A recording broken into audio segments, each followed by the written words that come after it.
네, 정부가 어제 2분기 코로나19 백신 접종 계획을 발표를 했는데요. 이분 연결해서 좀 자세한 설명 말씀 들어보도록 하겠습니다. 코로나19 백신 예방 접종 대응 추진단 예방접종관리반의 김기남 반장 전화로 연결하겠습니다. 나와 계시죠? 예, 안녕하세요. 네, 안녕하세요, 원장님. 일단 네네. 좀 핵심 내용을 좀 간략히 좀 추려주시면요. 예, 예. 어제 그 2분기 예방접종 시행 계획을 발표했습니다. 이제 네, 주요 내용은 이제 상반기 중에 총 1,200만 명까지 1차 접종을 목표로 하고 있는 계획입니다. 네, 주로 이제 상반기 중에 그 접종할 대상은 이제 그 2, 3월 달 시행 계획에서 보류되었던 요양병원과 요양시설의 65세 이상 입원 입소자, 종사자 네, 이분들이 한 37만 명 정도 됩니다. 예, 이분들에 대한 접종을 이제 3월 23일부터 단계적으로 시작할 계획입니다. 그리고 이제 두 번째로는 이제 코로나 취약시설 입소자 종사자들인데요. 주로 네, 이제 노인시설이나 장애인시설, 노숙인시설 이런 분들이 한 66만 명 정도입니다. 네, 이런 분들에 대한 접종을 4월부터 6월까지 접종을 할 예정이고요. 예, 그다음에 이제 세 번째로는 이제 무엇보다도 그 지역사회에 계신 65세 이상 어르신들에 대한 접종이 이제 그 4월부터 본격적으로 시작이 됩니다. 대상자는 한 이제 858만 명 정도인데요. 네, 이제 그 어르신들은 이제 연령대별로 좀 나눠가지고 4월 초에는 이제 75세 이상 어르신에 대한 접종을 먼저 시작할 계획이고요. 네. 이제 6월부터는 이제 65세에서 74세 어르신 이렇게 2단계로 나눠서 할 계획입니다. 지금 반장님 예, 거기서 하나 좀 궁금한 게 예, 그러니까 75세 이상 그 어르신들 같은 경우는 화이자 백신을 맞추고 65세 예, 이상부터 74세까지는 아스트라제네카를 맞힌다고 하던데 그게 이제 그때 들어오는 백신 물량이 그거여서 그냥 그렇게 결정하는 겁니까? 예, 예. 일단은 이제 그 지금 그 접종 우선순위하고 이제 백신 공급 상황 등을 이제 고려해서 네.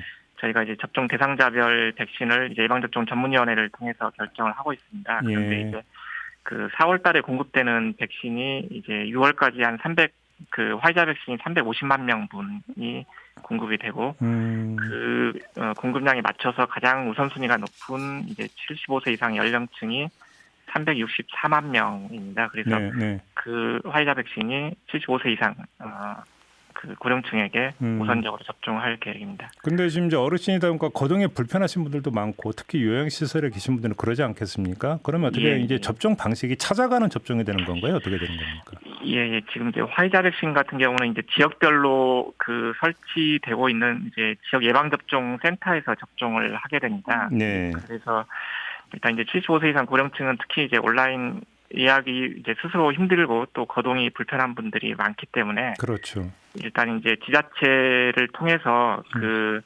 사전에 이제 안내하고 접종 대상자에 대한 등록이라든지 네. 센터까지의 어떤 그 이송 교통편의 제공 네.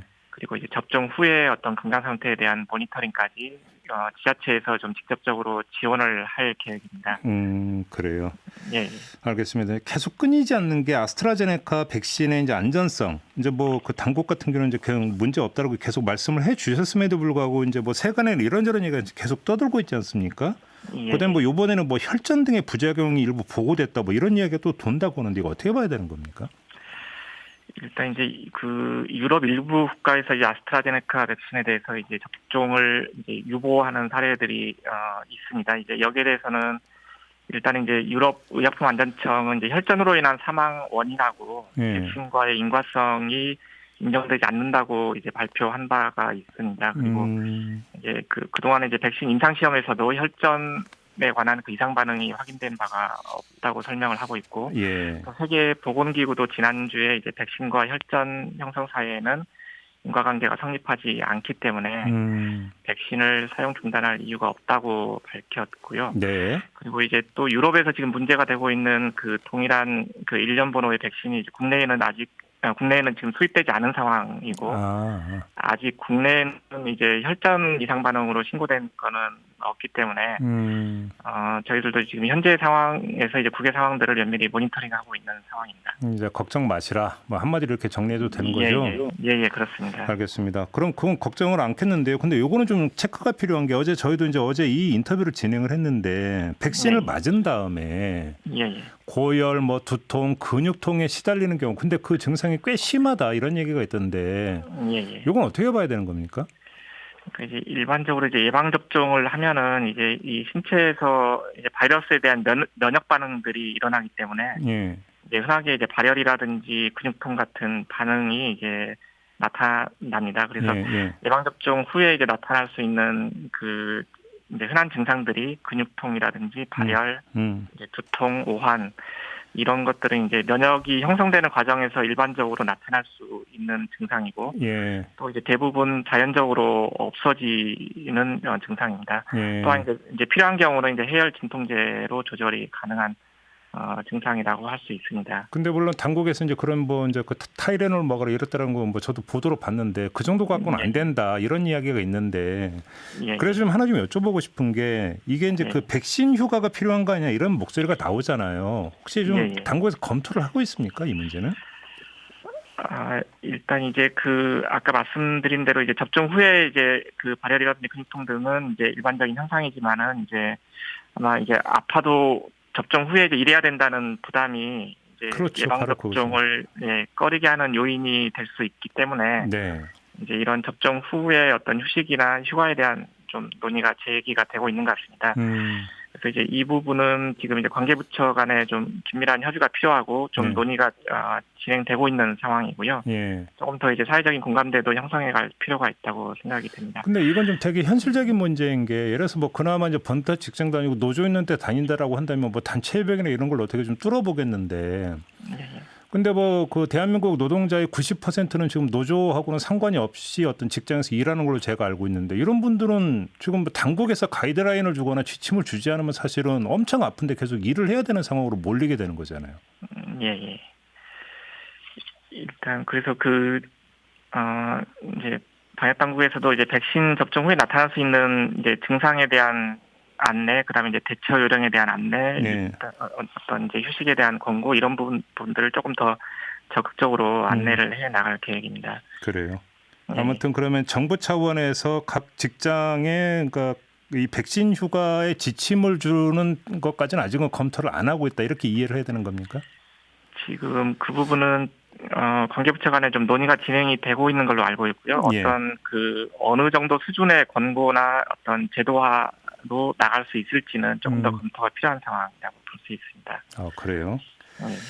알겠습니다. 그 조금 전에 이제 반장님께서 상반기 안에 1,200만 명 접종을 말씀을 하셨잖아요. 근데 일단 백신 수급에는 문제가 없습니까? 이런 목표를 달성하는데? 일단은 지금 이제 저희가 총 이제 계약이 완료된 분이 이제 7,900만 명 분이고요. 이제 상반기에 지금 이제 도입이 되고 도입이 일정이 이제 확정된 분이 이제 그 개별 계약하는 화이자 백신 700만 회분, 이제 코백스 아스트라제네카 백신 10만 회분 이렇게 합해서 이제 총 1,610만 회분 정도가 지금 도입이 상반기 중에 예정이 되어 있고요. 1,610만. 그 밖에도 이제 얀센이나 모더나, 노바백스 이런 백신들도 지금 추가적으로 협의 중에 있기 때문에 이런 그 도입 물량 일정을 이제 주기에 그 구체화하고 2분기 접종 계획에는 좀 차질 없이 진행할 계획입니다. 알겠습니다. 요거 좀 여쭤볼게요. 문재인 대통령이 그 23일에 아스트라제네카 백신을 맞는다라는 소식이 전해졌던데 이 결정 과정이 어떻게 되는 거예요? 특히 백신 종류는 어떻게 결정이 된 거예요? 이제 아마 청와대에서 이제 6월달에 G7 정상회 출국을 위해서 이제 대통령 예방 접종 일정을 공개한 걸로 알고 있고요. 지금 이제 저희가 이제 지난주에 밝힌 대로 이제 필수 활동 목적의 해외 출국의 경우는 이제 예방 접종 대상으로 관련 지침을 만들어서 이제 시행을 하고 있습니다. 그래서 G7 정상회의 출국이 이제 그 중에서 어떤 공무 목적의 해외 출국이기 때문에 그 목적의 출국의 경우에는 이제 보건소를 통한 아스트라제네카 백신 접종을 원칙으로 해서 지금 진행할 계획이고요. 예, 예. 그런 경우는 아스트라제네카 그렇게 지정이 되어 있습니까? 그러면? 예, 예. 원칙은 이제 아스트라제네카를 통해서 보건소나 또는 이제 지정된 그 접종 기관을 통해서 접종을 하는 것을 원칙으로 하고 있습니다. 알겠습니다. 짧게 마지막으로 하나 여쭤볼게요. 어제 이제 보도 나온 게 한 그 병원 원장이 화이자 백신을 맞았는데 이게 이제 잔여물량을 맞은 거라 문제가 없다 이렇게 주장을 했다고 하는데 이건 어떻게 읽어야 되는 겁니까? 제가 일단 그 건에 대해서는 조금 자세히 좀 파악이 필요하다고 생각을 하고 있고요. 예. 아직 이제 자세한 정보는 없지만은 이제 일반적으로는 해당 일에 이제 예약이 되어 있는 분들이 이제 그 나타나지 않거나 아니면은 이제 다른 이유로 잔여량이 남았을 경우에는 네. 그 의료기관 내에서 자율적으로 그러니까 접종을 할 수 있는 예비자 명단을 확보해가지고 자율적으로 접종을 할 수 있는 이제 그런 여지는 있습니다. 그런 규정은 주긴 준 겁니까? 그렇지만 이제 알겠습니다. 그 대상이 되는지 여부는 조금 더 확인이 필요하다고 보고 있습니다. 알겠습니다. 자, 말씀 여기까지 들을게요. 고맙습니다. 고맙습니다. 네, 지금까지 코로나19 백신 예방 접종 대응 추진단의 김기남 반장이었습니다.